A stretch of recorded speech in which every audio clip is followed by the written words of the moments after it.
آج کل جب ہم لوگوں کو قرآن و سنت کے مطابق عمل کرنے کو کہتے ہیں تو وہ لوگ اسلام پہ عمل نہ کرنے کی بہت سی دلیلیں پیش کرتے ہیں، جیسے سود کے بغیر کاروبار کیسے ہوگا، یا عورتوں کو پردہ کرنے سے جاب نہیں ملے گی، یا پردہ کرنا اولڈ فیشن ہے، شادیوں میں فضول رسومات وغیرہ وغیرہ۔ لیکن اگر آج ہم نبی پاک صلی اللہ علیہ وسلم کے زمانے میں ہوتے اور یہ دلیلیں پیش کر رہے ہوتے کہ نئے زمانے کے حساب سے چلنا ہے، تو ہم لوگ یقیناً منافق کہلاتے، اور عین ممکن ہے کہ ہمارے جیسے لوگوں پر اللہ سبحانہ تعالیٰ کی کوئی آیت نازل ہو جاتی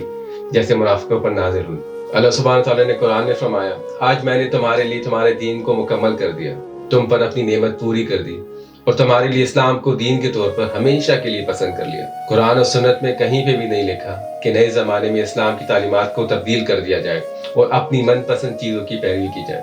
بلکہ قرآن و سنت میں تو نئے زمانے کی تباہ کاریوں اور فتنوں سے بچنے کے بارے میں بتایا گیا، کیونکہ قرآن اور سنت تو رہتی دنیا تک کے لیے ہدایت ہے۔ اللہ نے دین اسلام کو مکمل کر دیا، تو ہم کیسے دین میں ترمیم کر سکتے ہیں زمانے کے بدلنے کے ساتھ؟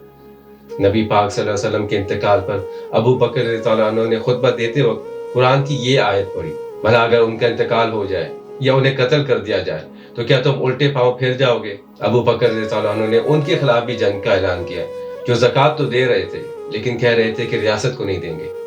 اگر اس تبدیلی پر خلیفہ وقت جنگ کر سکتے ہیں تو آج کل تو اس سے بھی زیادہ اللہ کی دین کی نافرمانیاں اور تبدیلیاں ہو رہی ہیں۔ اکثر لوگوں کا دین پر چلنا اتنا مشکل ہوتا ہے کہ وہ لوگ کہتے ہیں کہ ہم کوئی پیغمبر یا فرشتے تو نہیں، لیکن یاد رہے کہ قرآن و سنت تو ہم انسانوں پر ہی نازل ہوا ہے، اور ہم سے ہی ہمارے اعمال کا حساب ہوگا، پیغمبروں یا فرشتوں سے نہیں۔